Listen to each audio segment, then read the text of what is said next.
Olá, meu nome é Luíse e eu vou apresentar o Edifício João Paulo II de 1967 e Edifício Faial de 1962, uma análise comparativa entre patrimônios da arquitetura moderna gaúcha. Este artigo tem orientação de Ana Elisa, é de minha autoria, de Ketlan e de Priscila.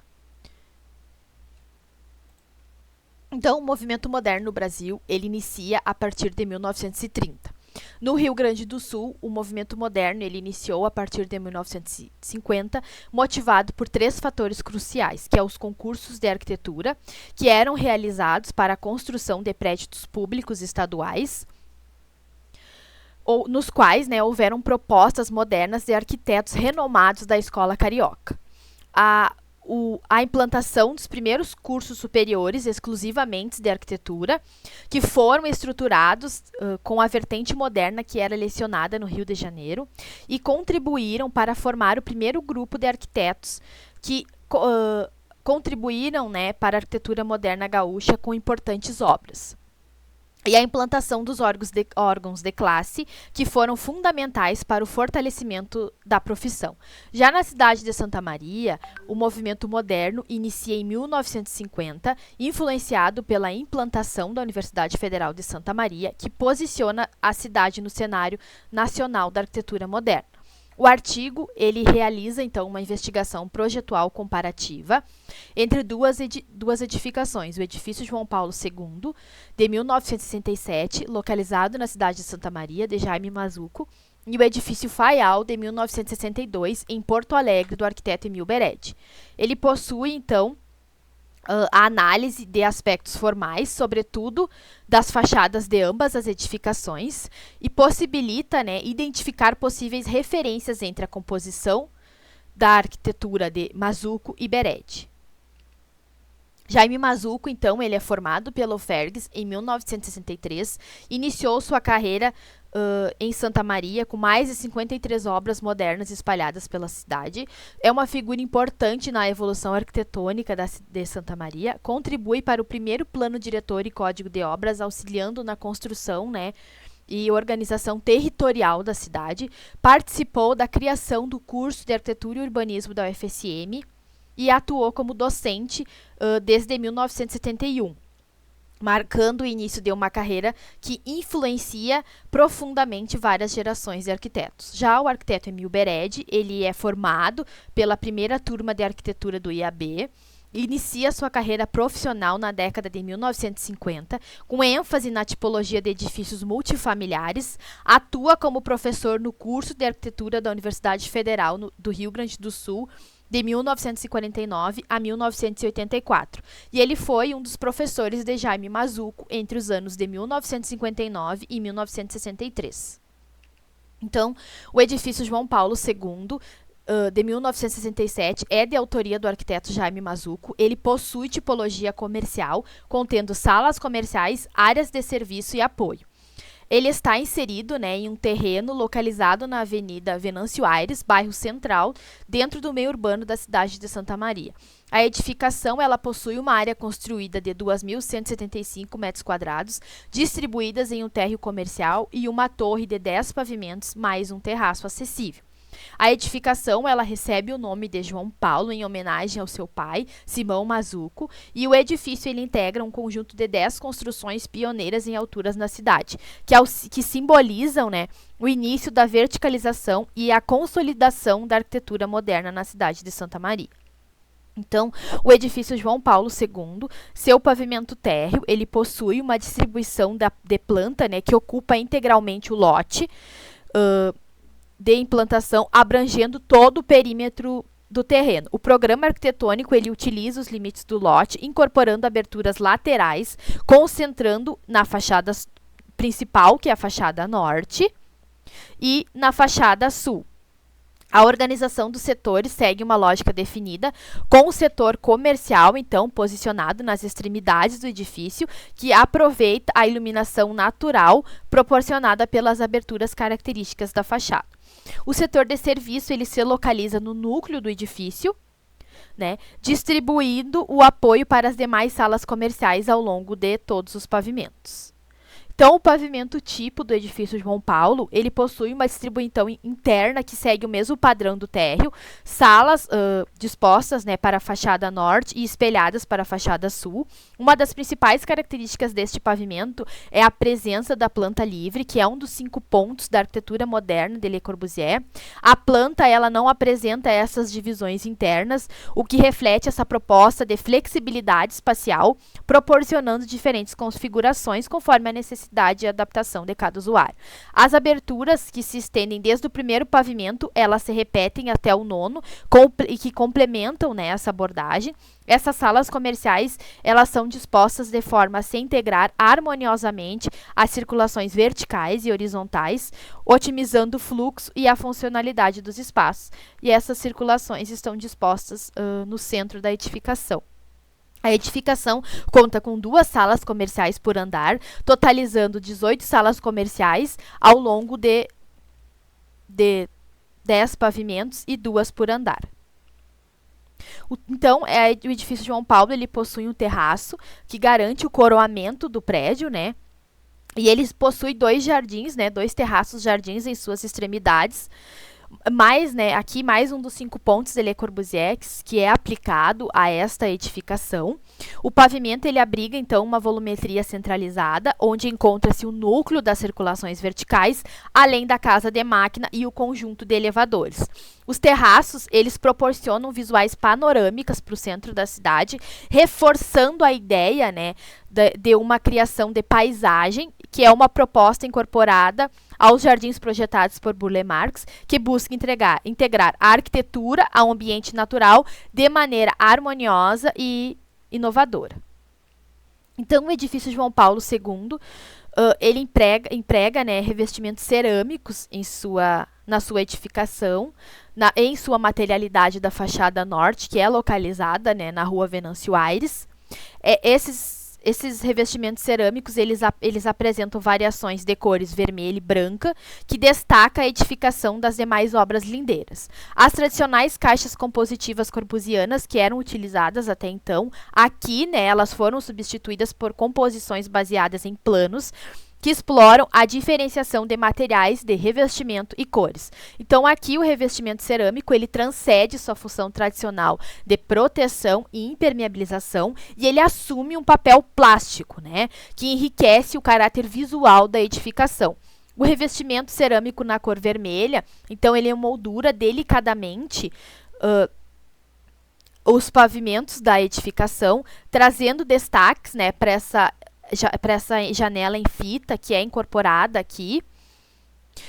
Já no peitoril das janelas, né, apresenta-se o revestimento na cor branca, contrastando com esse revestimento vermelho, então, e ressaltando essa materialidade da fachada. Esse padrão se repete de forma rítmica ao longo da fachada norte e confere, né, fluidez e unidade à edificação, ao mesmo tempo, né, que reforça essa estética minimalista e a estrutura geométrica, né, da edificação. Então, a fachada norte, localizada na rua Venâncio Aires, e a fachada sul do edifício João Paulo. A fachada principal, né, que é a fachada norte, ela apresenta um tratamento modular e geométrico, com forte ênfase em elementos repetitivos, que através de linhas verticais e horizontais, elas criam, né, essas tramas brancas e vermelhas e geram uma grelha para a fachada. A estrutura da edificação, ela é reforçada visualmente por esses perfis metálicos, né, que são incorporados juntamente aos longos planos de vidro que proporcionam iluminação natural e integram o edifício ao meio urbano. No nível da rua, então, a fachada, ela é dinamizada por elementos comerciais e contrasta, né, com a regularidade dos pavimentos superiores. A preservação de características originais, ainda que adaptadas, né, evidenciam a temporalidade do desenho moderno. A diferença entre as fachadas norte e a fachada sul reforça esse diálogo, então, de funcionalidade e estética, né, adaptando-se às especificidades do entorno urbano. Já as fachadas, né, que têm essa orientação para oeste e leste, elas estão paralelamente localizadas às divisas do terreno e elas apresentam-se, né, completamente cegas e sem a presença de nenhum tipo de ornamentação. Então o edifício Faial, de 1962, do arquiteto Emil Bered, ele está localizado na esquina das ruas Jerônimo Coelho e o Largo, né, de João Amorim de Albuquerque, no centro histórico da cidade de Porto Alegre. O entorno ele é caracterizado por diversas edificações de importância histórica, incluindo construções, né, pertencentes ao movimento moderno, como o exemplo do Palácio da Justiça. Então, o entorno ele também apresenta usos característicos, sendo uso político, judiciário e cultural. Esses usos eles são responsáveis pela maior parte da movimentação urbana e cotidiana da região. A edificação, então, ela está implementada em um lote com uma área total de 285,60 metros quadrados, possui um pavimento térreo, né, e 12 pavimentos tipo, configurando uma unidade habitacional por andar, com 208 metros quadrados, totalizando uma área de 2.768,70 metros quadrados de área construída.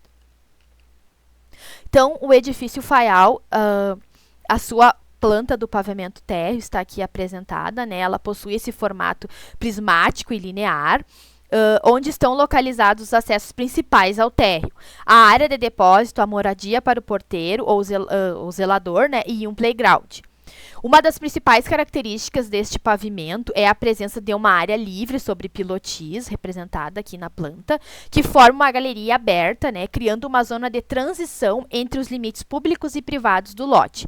Já na torre, né, essa volumetria ela é definida por seu formato em L, no qual o partido se desenvolve de maneira linear ao longo do perímetro voltado para a rua, mantendo o interior do lote livre. Então, aqui temos o pavimento tipo, que possui, né, esse formato em L e essa área aberta. Na torre, então, esta volumetria, né, ela possui este formato em L, com esse desenvolvimento linear ao longo da rua e este seu interior livre. As unidades habitacionais, elas possuem dormitórios voltados para a fachada sul, de frente para a rua Jerônimo Coelho. O setor social ele está localizado na esquina da edificação, setorizado por amplas esquadrias em vidro que vão do piso ao teto, enquanto o setor de serviço ele se volta para a fachada oeste, em direção ao largo da rua João Amorim de Albuquerque. Esse zoneamento, então, aliado à forma da edificação, permite que todos os ambientes tenham aberturas para ventilação e iluminação natural, além de favorecer, né, a ventilação cruzada em muitos desses espaços. O coroamento da edificação é caracterizado por molduras vazadas de alvenaria sobre as platibandas, ocultando o telhado. Essas molduras, elas estão alinhadas com os pilares estruturais da edificação, conferindo, né, leveza ao coroamento e destacando-se do restante da torre.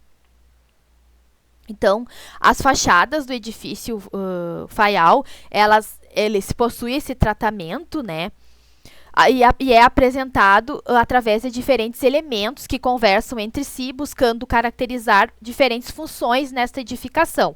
A principal característica das fachadas voltadas para a rua, é a composição de dois tipos de grelha, né? Na fachada oeste, esta grelha, ela apresenta-se ortogonal, formada pelos pilares que são expostos, né? E a marcação de alvenaria que delimitam os pavimentos do setor social. Já na fachada sul, existe, né, uma composição entre a grelha ortogonal e uma grelha horizontal representada pelas faixas de alvenaria que demarcam a divisão entre os pavimentos e as persianas de madeira que protegem, então, estas aberturas dos dormitórios. Então, o edifício Faial, ele possui, né, duas grelhas, a da fachada norte, que é esta grelha ortogonal, e a da fachada sul, que é esta grelha ortogonal e horizontal. Então, existe essa possibilidade, né, de leitura de setorização interna a partir da análise dos diferentes tratamentos dessas fachadas. Cada setor da torre pode ser identificado pelos diferentes tratamentos aplicados à grelha. O setor íntimo ele é marcado por uma faixa de alvenaria e persianas externas, móveis em madeira, que delimitam a grelha horizontal. O setor social, então, ele é caracterizado por planos de vidro que compõem essa grelha ortogonal na esquina da torre. No setor de serviço, utiliza-se um fechamento em cobogós de louça na cor azul claro, além de um plano de alvenaria revestido com pastilhas cerâmicas em tom bege claro. Então, agora a gente vai analisar as similaridades e diferenças dos edifícios João Paulo e do edifício Faial. Então, ambas essas duas edificações, elas possuem 11 similaridades, né, e 3 diferenças das duas edificações, que é ambas as edificações possuem um estrutural esbelto em concreto, ambas as edificações implementam revestimentos cerâmicos nas suas fachadas, possuem demarcações das lajes dividindo, né, pavimentos, elementos horizontais que destacam o plano de vidro, tratamento das fachadas principais, possuem um ritmo e uma ordem nessas fachadas, clareza nessas modulações, as aberturas, com estrutura metálica, formam essas grelhas ortogonais, né? Panos de vidros imitando as janelas em fita de Le Corbusier, elementos repetitivos e pavimento térreo comercial com planta livre. Então, as diferenças estão na fachada principal, que no edifício João Paulo é a norte, e no Faial, ao sul e oeste, elas são definidas, né, pelo zoneamento interno. No pavimento térreo, o edifício João Paulo II, ele possui acessos contíduos voltados para a verticalização. Já no edifício Faial, ele possui essa integração do setor público e privado, criando essa galeria com pilotis. Já nos seus pavimentos tipos, do edifício João Paulo II, ele possui pavimento comercial e o edifício Faial, seu pavimento tipo é residencial. Então, como conclusão, né, de ambos os dois edifícios, os edifícios eles refletem o dinamismo urbano e as transformações arquitetônicas das décadas de 1950 a 1960. Eles enfrentam desafios de conservação e visibilidade de seus elementos arquitetônicos. Eles destacam-se, né, a importância de preservar e valorizar essas obras como patrimônio essencial da cidade e continuam, né, sendo símbolos da evolução da arquitetura moderna, fundamentais para entender o desenvolvimento urbano e a identidade da arquitetura moderna do Rio Grande do Sul. E aqui está as referências que auxiliaram na construção deste trabalho. Muito obrigado.